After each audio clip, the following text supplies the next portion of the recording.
యుద్ధం ప్రారంభించారు కానీ ముగింపు అమెరికా చేయి దాటిపోయిందా? ఎంతకీ తగ్గని ఇరాన్ గల్ఫ్ లోని చమురు క్షేత్రాలపై భీకర దాడులు సాగిస్తుంది. అమెరికా యుద్ధం కొనసాగించాలనే నిర్ణయించింది. ఇందుకోసం తమకు $200 బిలియన్ కావాలని రక్షణ శాఖ ముఖ్య కేంద్రం పెంటగాన్ ప్రతిపాదన చేసింది. స్వదేశంలోనే డొనాల్డ్ ట్రంప్ విధానాలకు నిరసన వ్యక్తమవుతోంది.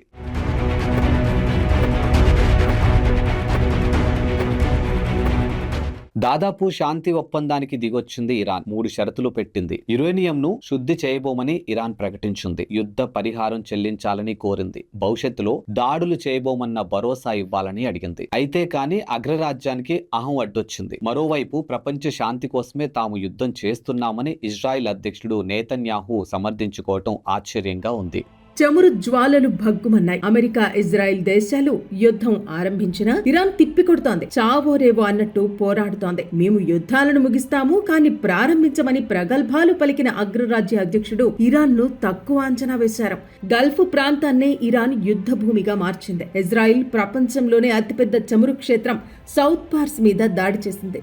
సౌత్ పార్స్ పై ఇజ్రాయిల్ దాడికి ప్రతీకారంగా Qatar, Saudi Arabia, UAE, Kuwait ఇంధన వ్యవస్థలపై ఇరాన్ దాడులు సాగిస్తోంది. సౌత్ పార్స్ నార్త్ ఫీల్డ్ లో 1800 ట్రిలియన్ క్యూబిక్ ఫీట్ గ్యాస్ నిల్వలున్నాయి. ఇక్కడ ప్రపంచ అవసరాలకు 13 సంవత్సరాలకు సరిపడా ఉంది. ఇరాన్ తన 75% గ్యాస్ అవసరాలు ఇక్కడ నుండే తీర్చుకుంటుంది. ఖతార్ వైపు నుంచి ఏటా 77 మిలియన్ టన్నుల ఎల్ఎన్జీ ఎగుమతి అవుతుంది. అంటే ప్రపంచ సరఫరాలో 20%. యూరప్, ఆసియా, భారత్లకు ఇది కీలకం.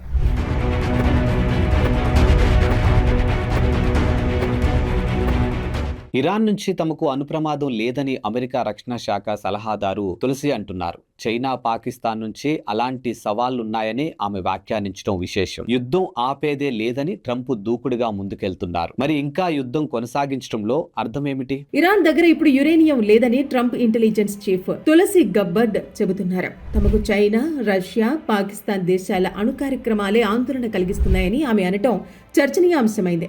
ఇరాన్ అణు కార్యక్రమాలను అడ్డుకోవటమే తమ లక్ష్యంగా ప్రకటించిన ట్రంప్ ఇప్పుడు తన వైఖరిని ఎలా సమర్థించుకుంటారు? పైగా యుద్ధం కొనసాగించడానికి $200 బిలియన్ పెంచాలని కోరటం మీద అటు రిపబ్లికన్లు, ఇటు డెమోక్రాట్లు మండిపడుతున్నారు. పర్షియన్ గల్ఫ్ కు యుద్ధ నౌకలు పంపాలన్న ట్రంప్ విజ్ఞప్తిని మిత్రదేశాలు తేలిగ్గా తీసుకున్నాయి.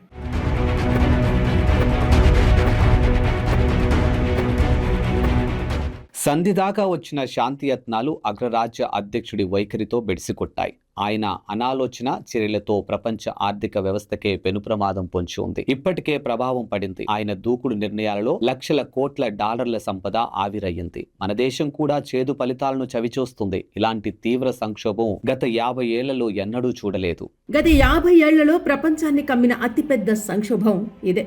ఫిబ్రవరిలో బ్యారెల్ $67 చమురు ధర 3 వారాల్లో $106 చేరుకుంది. అమెరికాలో ప్రతి గ్యాలన్ పెట్రోల్కు 80 సెంట్లు ఎక్కువ చెల్లిస్తున్నారు.